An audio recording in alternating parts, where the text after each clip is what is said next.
Berhenti bilang Prabowo macan ompong kalau nggak paham apa-apa.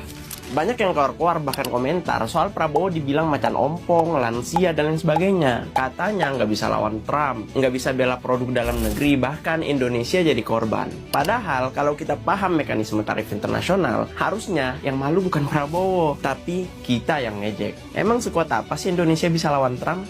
Mari kita bahas. Trump mengenakan tarif 32% untuk Indonesia, bahkan bukan cuma Indonesia, hampir seluruh negara di dunia. Bahkan semua ini bermula saat periode pertama Trump menjabat dengan mencabut GSP buat Indonesia dan beberapa negara lainnya. Tahu nggak GSP itu apa? Nggak tahu kan? GSP itu Generalized System of Preferences, yaitu kebijakan perdagangan sepihak dari negara-negara maju. Yang perlu kamu tahu, Trump memang pakai tarif sebagai senjata politik dan ekonomi. Biar apa? Biar negara-negara itu nego, caper ke dia. Lah, terus Prabowo harus ngapain? Kirim tentara ke Gunung Putih untuk hancurkan Gunung Putih? Bukan. Yang bisa dilakukan dan dilakukan oleh Prabowo adalah negosiasi ulang, diplomasi dagang, dan memang itu yang diinginkan oleh Trump. Biar apa? Biar dia dan Amerika diperhatikan. Yang nggak bisa dilakukan adalah teriak-teriak di TikTok, IG, medsos, dan sebagainya, dan berharap Trump taubat biar masuk surga. Jangan bandingkan kebijakan luar negeri sama main Mobile Legends. Dunia nyata itu ada aturan, ada struktur kekuasaan. Bahkan Cina pun butuh waktu bertahun-tahun untuk lawan tarif Trump lewat WTO. Cina yang kita anggap kuat aja, kemarin akhirnya nego kok ke Trump. Dan faktanya yang lo harus tahu, Amerika punya hak penuh buat ngatur tarif. Sama kayak kita berhak lindungi sawit atau nikel kita. Bahkan untuk lakukan hilirisasi di negara kita. Tapi, kalau semua orang saling ancam, ya bubar itu sistem dagang dunia. Mau Prabowo segalak apa? Selama negara masih tergantung sama ekspor bahan mentah, posisi kita tetap di bawah meja.